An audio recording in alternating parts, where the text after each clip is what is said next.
¿Existió realmente la gran hambruna de 1315? Una época en la que los campos se convirtieron en pantanos fangosos, las cosechas fracasaron una tras otra y el pan, alimento básico de toda la Europa medieval, se convirtió en un lujo escaso. Se vio a familias enteras deambulando por los bosques en busca de cualquier cosa que pudiera sustentar la vida. Un escenario de desesperación y oscuridad, de enfermedad y muerte. Pero la pregunta es, ¿sucedió realmente todo esto? ¿O fue la gran hambruna de 1315 en realidad un mito exagerado por la historia?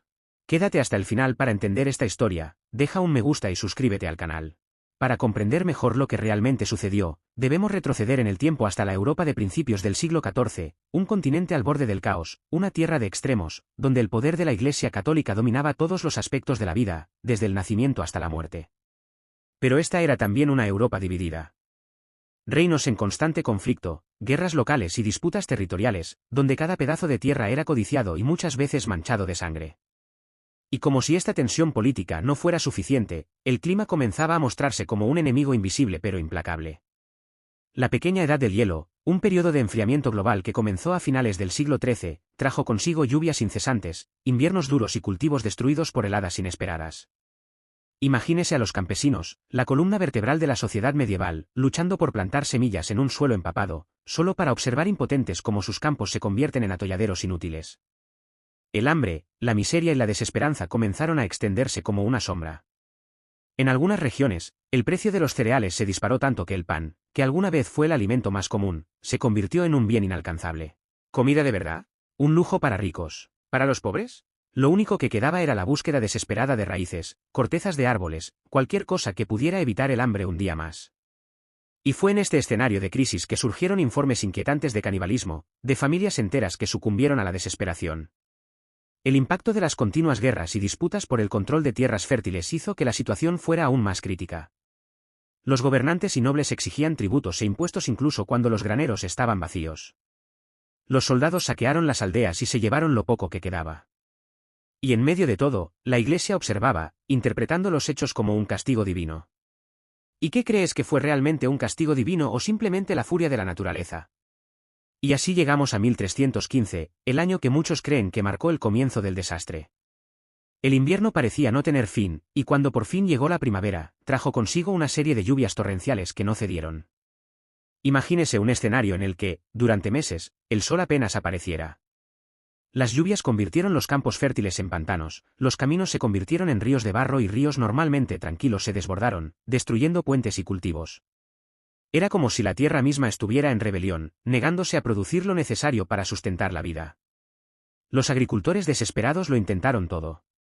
Pero el trigo no creció, el centeno se pudrió en los campos y los guisantes, que eran una importante fuente de nutrición, simplemente no germinaron. La escasez de alimentos se convirtió rápidamente en una crisis sin precedentes.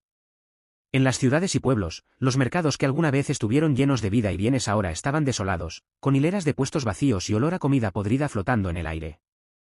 Los primeros registros escritos de esta crisis nos dan un panorama sombrío, familias enteras desaparecieron de las aldeas, huyendo a los bosques o las montañas en busca de algo que pudieran comer.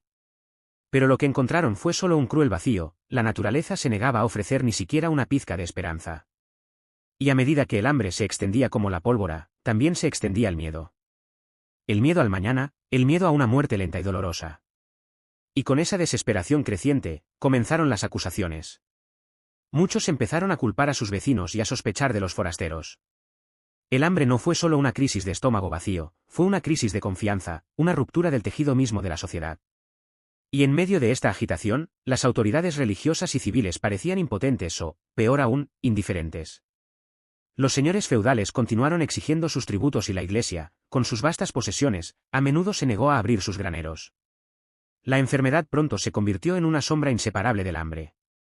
Con la desnutrición, el sistema inmunológico de las personas se debilitó y las plagas comenzaron a extenderse.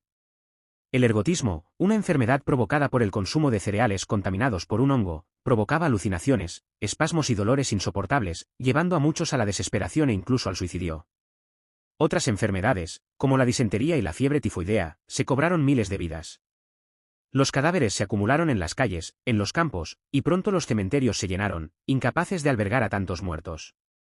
La Iglesia, a su vez, intensificó sus sermones, afirmando que todo era simplemente castigo divino por los pecados de la humanidad. Los predicadores decían que el hambre y las enfermedades eran un reflejo de la ira de Dios, y los penitentes llenaban las iglesias en busca de redención, ofreciendo lo poco que tenían con la esperanza de un milagro. Mientras tanto, crecían los rumores de que los ricos y poderosos ocultaban alimentos y aprovechaban la escasez para aumentar su riqueza. Comenzaron a estallar revueltas y saqueos en varios rincones, pequeños levantamientos que fueron rápidamente aplastados por las fuerzas armadas de los nobles, pero el sentimiento de revuelta no hizo más que aumentar. Y aquí es donde empezamos a preguntarnos, ¿realmente toda esta tragedia habría sido tan grande, tan devastadora como dicen? Hay historiadores que creen que la hambruna de 1315 fue uno de los peores desastres de la Edad Media, pero hay quienes señalan algo mucho más oscuro, la posibilidad de que esta narrativa fuera manipulada, distorsionada para satisfacer intereses específicos. Piénselo. Las crónicas de la época fueron, en su mayor parte, escritas por monjes y clérigos. Hombres que vieron el mundo a través del prisma de la fe y la obediencia a la Iglesia. Podrían, por ejemplo, haber exagerado el sufrimiento para reforzar el miedo al juicio divino, alimentando la sumisión del pueblo. ¿Sería una forma de mantener el control en tiempos de inestabilidad? Informes de hambre, canibalismo, crímenes, estas fueron las historias que registraron los cronistas. ¿Pero a qué costo? ¿Cuál era la verdadera intención detrás de estas palabras?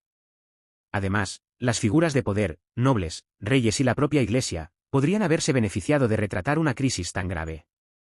Imaginemos un escenario en el que la narrativa de una hambruna cataclísmica justifique impuestos más altos, un mayor control sobre la tierra e incluso la movilización de ejércitos para contener las revueltas populares. Había interés en mantener al pueblo desesperado y dependiente, creyendo que solo la gracia divina o la protección de los señores feudales podrían salvarlos de la destrucción total. Los registros históricos, a menudo contradictorios, muestran evidencia de regiones que aparentemente no fueron tan gravemente afectadas por la hambruna como otras. Lugares donde, curiosamente, la producción agrícola continuó, quizás en forma reducida, pero ciertamente lejos del colapso total descrito en otros relatos. Fue la hambruna selectiva, afectó a unos y perdonó a otros, o algunos aprovecharon la oportunidad para alimentar la narrativa de una crisis universal.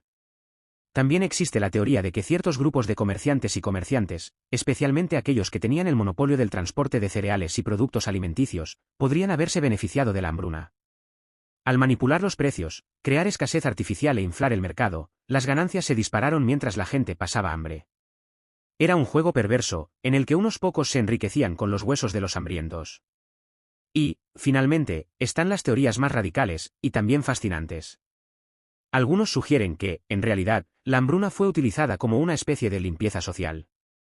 Un pretexto para eliminar a los más débiles, a los pobres, a los enfermos, a aquellos que eran vistos como un peso muerto para la sociedad medieval. Pero entonces, ¿qué pasó realmente? ¿Fue la hambruna de 1315 un acontecimiento tan devastador como lo describen los registros? ¿O fueron estas narrativas intencionalmente exageradas? Pero cuéntame, ¿qué te pareció este vídeo? Comenta en los comentarios y quiero saber tu opinión y deja un me gusta y suscríbete al canal para no perderte nada.